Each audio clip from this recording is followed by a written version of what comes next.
शहर में रतनलाल अपनी बेटी संध्या और छोटे बेटे कुणाल के साथ रहता है। रतनलाल बहुत गरीब है और शराबी किस्म का आदमी है। वो रिक्शा चलाकर अपना जीवन यापन कर रहा है। रतनलाल एक अधेड़ उम्र के आदमी योगेश्वर को कभी कभी अपनी रिक्शा से मार्केट या मंदिर छोड़ता है और कभी कभी बाजार से उसका सामान भी ले आता है।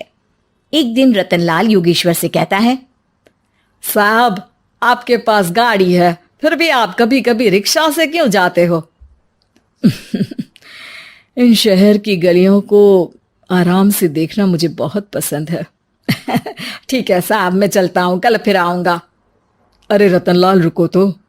मैंने सुना है कि तुम अपनी बेटी को कुछ पैसों के बदले किसी को दे रहे हो।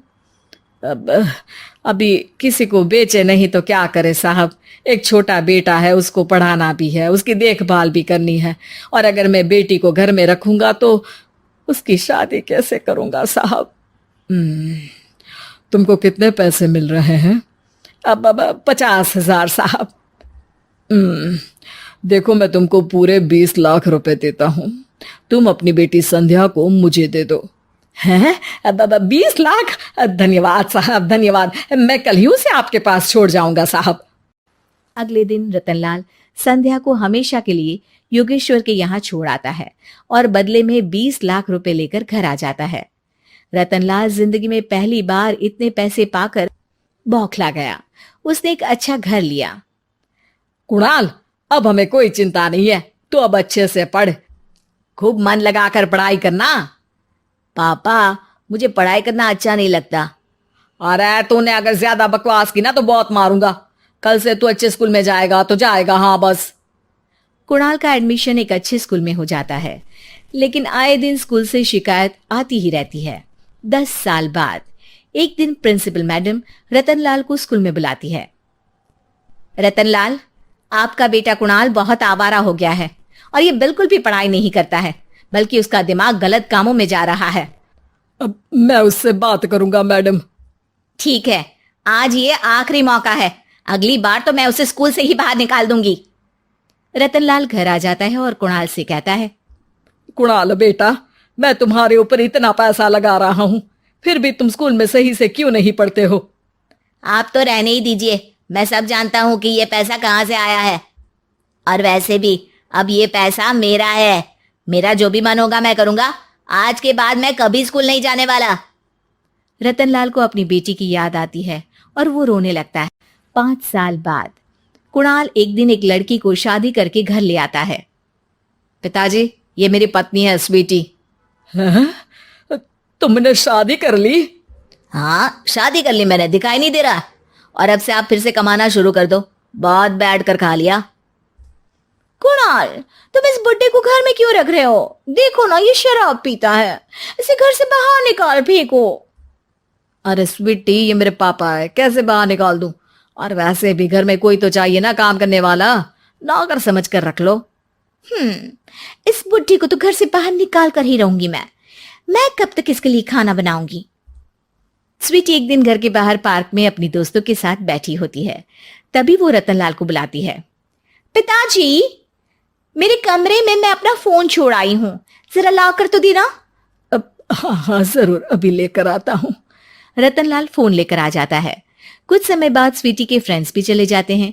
स्वीटी अंदर आकर शोर मचाती है। चोर चोर!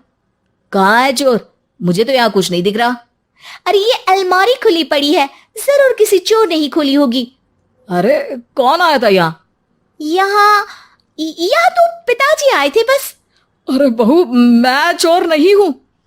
मुझे तो आप पर अब बिल्कुल भी विश्वास नहीं है पिताजी, क्योंकि जब आप पैसे के लिए दीदी को बेच सकते हो तो आप चोरी भी तो कर ही सकते हो। अरे लेकिन वो सब तो मैंने तेरे भले के लिए किया था ना। मैं तो कहती हूँ कि हमें इनकी कमरे की तलाशी लेनी चाहिए।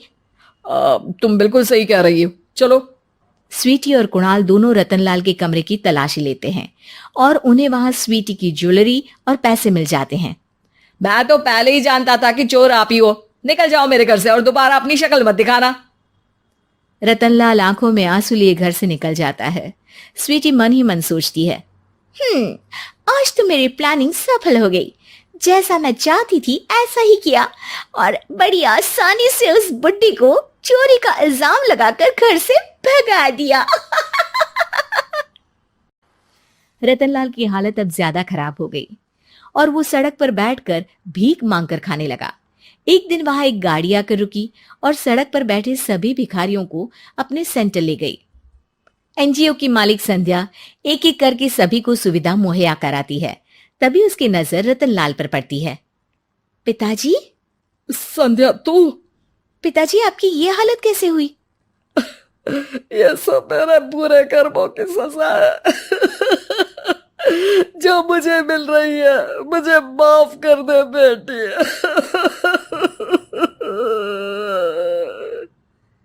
पिताजी, मैं आप पर बिल्कुल भी गुस्सा नहीं हूं, क्योंकि आपने मुझे यहाँ भेजकर अच्छा ही किया। मेरी जिंदगी बदल गई। लेकिन ये सब हुआ कैसे बेटा? आप ये नए कपड़े पहनो, तब तक मैं योगेश्वर अंकल को बुला कर लाती हूँ। योगेश्वर अंकल? हाँ अंकल। योगेश्वर जी ने तुझसे शादी नहीं की थी? नहीं तो पापा, उन्होंने तो मुझे पढ़ा लिखा कर इस काबिल बनाया है कि मैं आज सबकी सेवा कर पा रही हूँ। रतनलाल पश्चाताप करके रोता रहता है। तभी योगेश्वर भी वहां आ जाता है। रतनलाल जी, आपकी ये हालत कैसे हुई? इतने सारे पैसों के बावजूद भी? क्योंकि मैंने बेटे और बेटी में भेदभाव किया था। लेकिन आपने ये कैसे किया? मुझे ये जानना है, बताइए। सालों पहले जब संध्या छोटी थी, तब मैंने एक बार एक आदमी से तुम्हें बात करते हुए सुना था, जो कुछ पैसों में संध्या को तुमसे खरीद कर शादी करना चाहता था। मैं उस समय एनजीओ में बच्चों के लिए ही काम कर रहा था और मैं किसी भी लड़की की जिंदगी खराब होते नहीं देख सकता था। इसलिए मैंने अपने जीवन की कमाई का एक बड़ा हिस्सा तुम्हें दे दिया था। सच में कितना गलत था मैं। मुझे माफ कर दो।